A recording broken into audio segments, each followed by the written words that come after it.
Hello and welcome to my channel Diamond Painting by Nat. Yes, today is another beaded cross stitch video in which I would like to show you how to bead stitch and give you a few tips. A tutorial, so to say. Let's start with preparing for beaded cross stitch project and organizing for it. Usually everything that you need for beaded cross stitch comes with a kit. Canvas,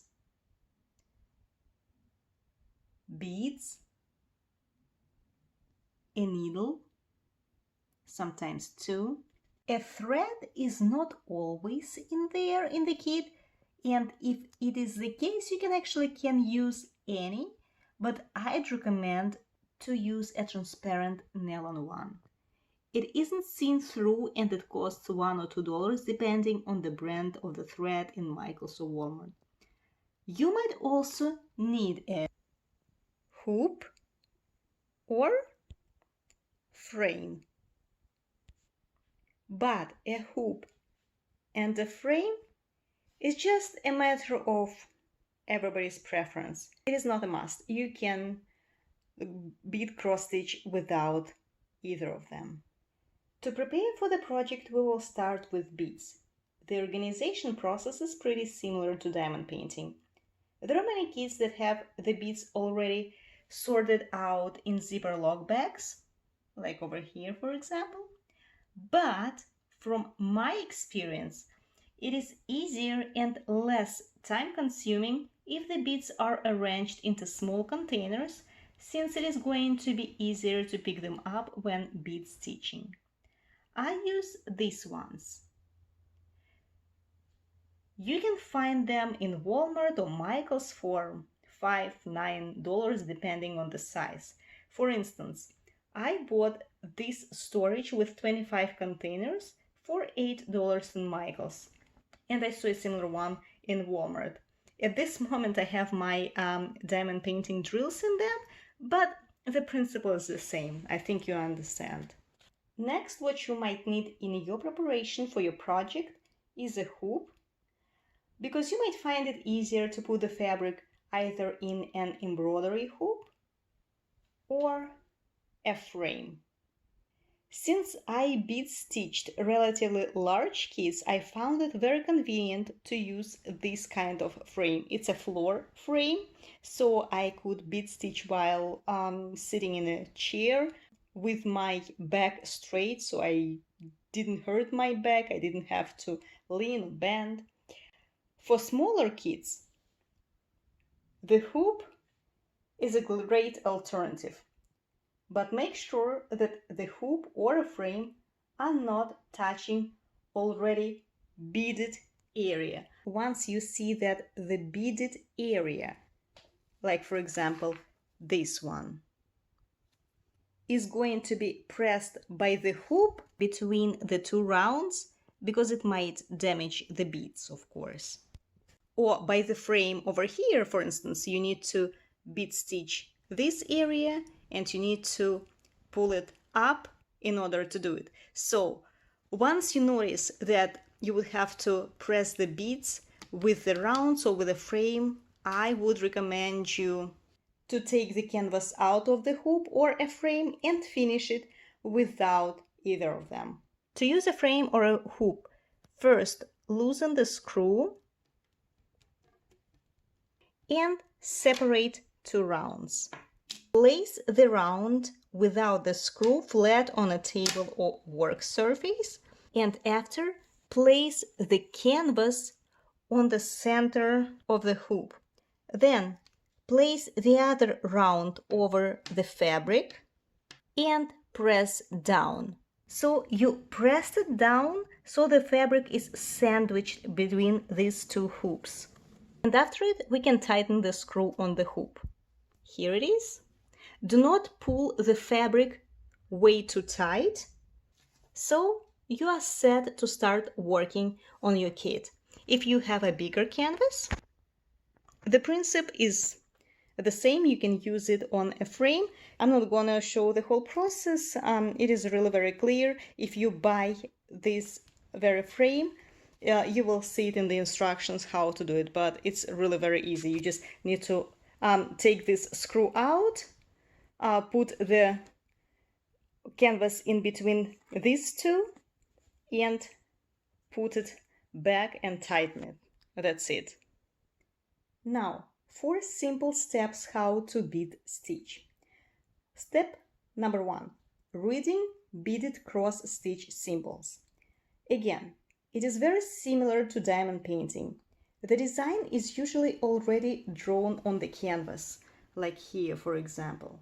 Each colored square or circle, the shape vary on different brand canvases, on the design represents a beaded cross stitch.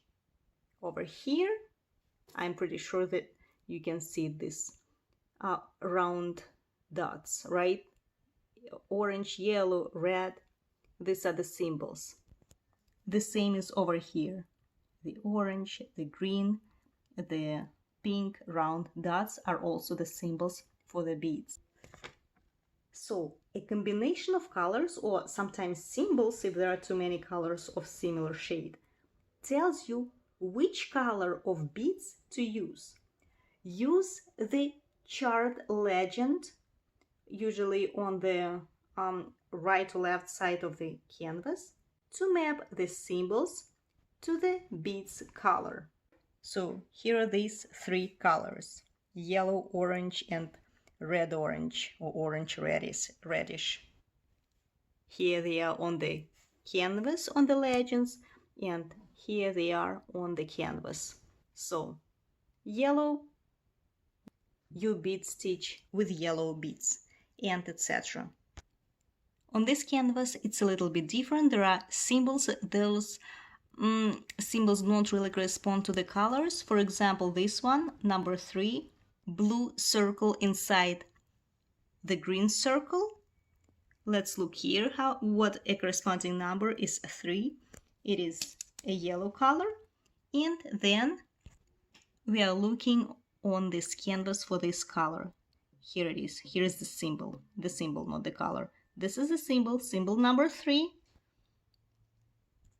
indicated on the bag, number 3, it's yellow. The blue one, the blue symbol, it is indicated on the bag with number 4.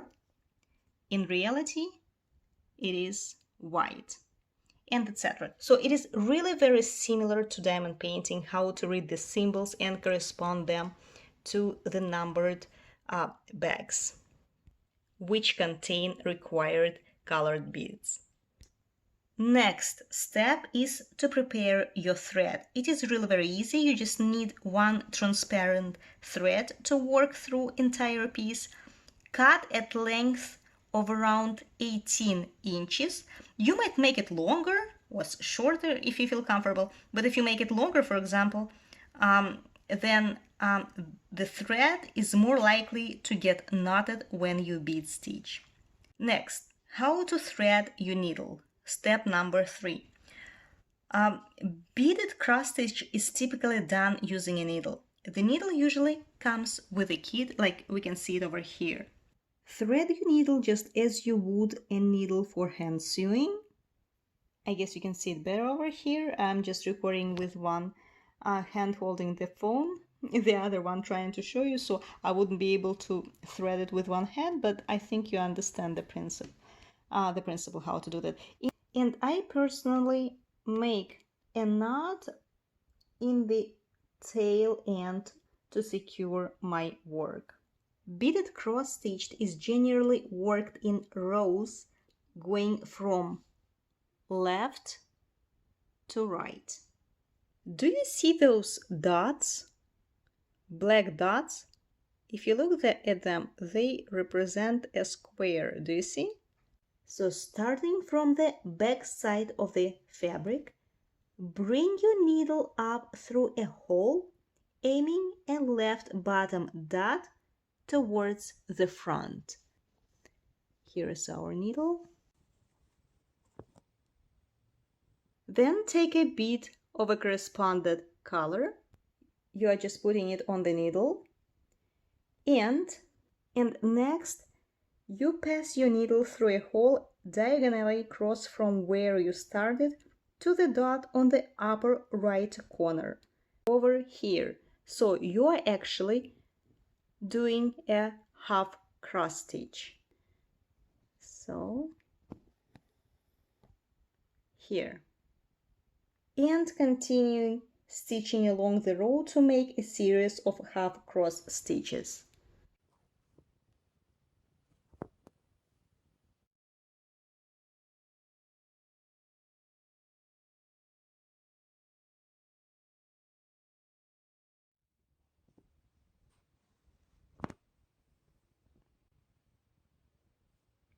Putting a corresponding color again,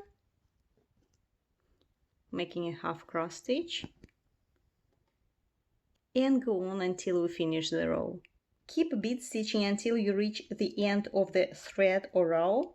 On the back side of the fabric, pass the needle under completed stitches to secure the thread. Again, I personally make a knot. If you know how to avoid it and secure it without a knot, good for you.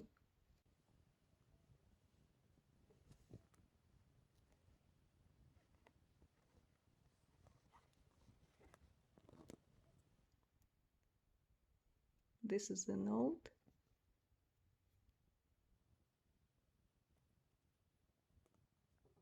And after it, you can trim it. Let's do it once again. You put it under the stitch. And then I personally make a knot. That's it. And then you can trim the thread. Be very careful not to trim too close. Now, a few tips and tricks. Aim for a nice, easy tension on your stitches. Do not pull them so tight that they warp the fabric, or do not leave them so loose that they gap. The beads should not pull the fabric. Do not make long jumps across the back of your fabric with a thread. When moving to a new area that has a few stitches vertically, for example over here, you should end your thread and then begin it again in the new spot. This way your work will look much more accurate. Buy all the supplies for a project at the start. While bead stitching, the thread might get twisted. Every once in a while, let your needle and thread hang freely to let it unwind. And enjoy your process. Thank you so much for staying with me. I hope this tutorial will help you how to bead stitch, and see you soon.